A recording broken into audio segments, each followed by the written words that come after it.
So then you started out with wholesaling and rehabbing, and somewhere along the way, you sort of made your way to storage. So walk us through that journey. So what happened next? So basically what happened is I got pregnant. That's what happened.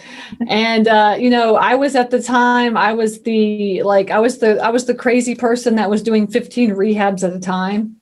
I was one of those people. Wow. And so I was doing 15 rehabs and got pregnant. And then all of a sudden, like the mom bulb just turned on in my head. And I was thinking to myself, there is no way, how am I going to be able to do this? There's just no way. And, because everybody knows doing one rehab is a lot of work. I mean, think about 15, and I had like a whole team. I mean, I was really managing like a huge company.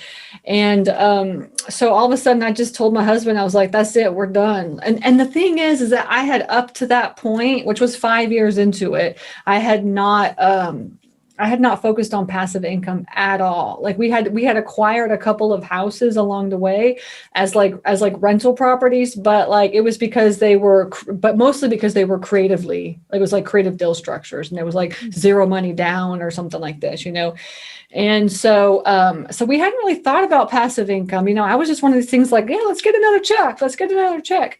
And, so once I got pregnant, I started just kind of freaking out a little bit, honestly. And I have a realtor that I've been working with for 10 years also as well too, like one of the very first people that I started working with. And he would be the one that would go out and find all my properties for me. And I bought most of my houses, I bought off the MLS. I bought like 80% of my houses off the MLS. This is back in the day when you could do this.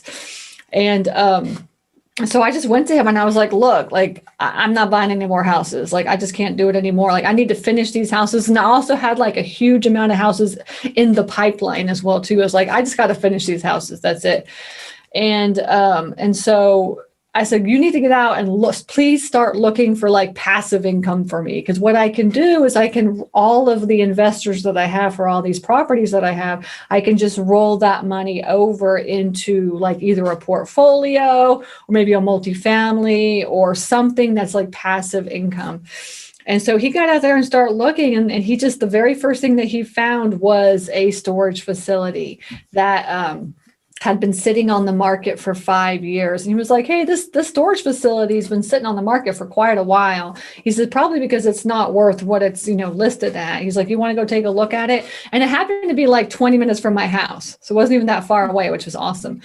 And I was like, yeah, I'll go over there and take a look. But I had no idea about storage facility. I had no idea. And back in the day, there was nobody that taught you how to invest in self-storage. And really, there are not a lot of people that do that even right now.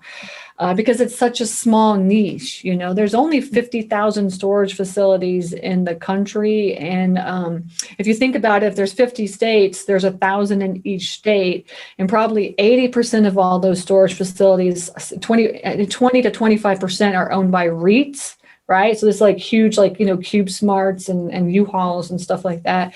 So only 75% are owned by mom and pop shops. And a lot of these mom and pops are like me. They'll own like 2 or 3 or 4 of them. Right. Which kind of even makes that number, that 700, even less to 500. There's only 500 people in the entire state that own like storage facilities. So it's a very, very small niche. And so nobody really gets in and kind of teaches you. And so I just went out and took a look at this storage facility, and I drove by it, and it was the dumpiest storage facility that you ever saw. Right. So for me personally, as like a rehabber at heart, I'm driving by this like storage facility, and I'm like, I love you so much. Yes, I want you. Yes. And so now it was just like, okay, I went back to my realtor. I was like, yes, we want this. Like, now we have to figure out how to get this thing, at the right price and all this. And that's kind of how it started. But that was back in the day when a realtor could actually find you a storage facility. Now that's really, really hard to do. You really have to learn how to find good storage facilities to buy. But that's how it worked.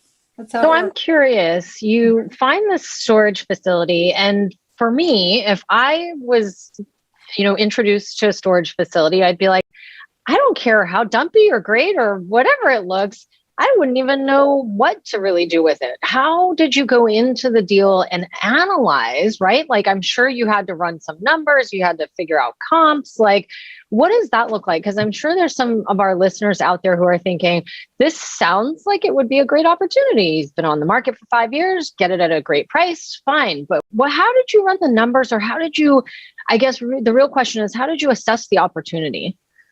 Yeah, so this is how I assessed it, because I had no idea how to assess it. Okay. Right. And remember, self-storage is commercial real estate.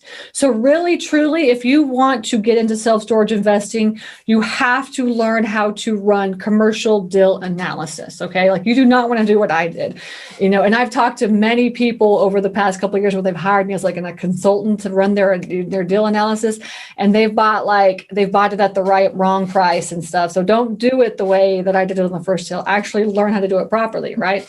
And storage facilities are analyzed as warehouses. They're warehouses. That's what they are, right? So warehouses in the commercial world are analyzed by square footage, total square footage. Okay. And when if you want to be a storage nerd, right, then you're going to start learning, how to talk the lingo.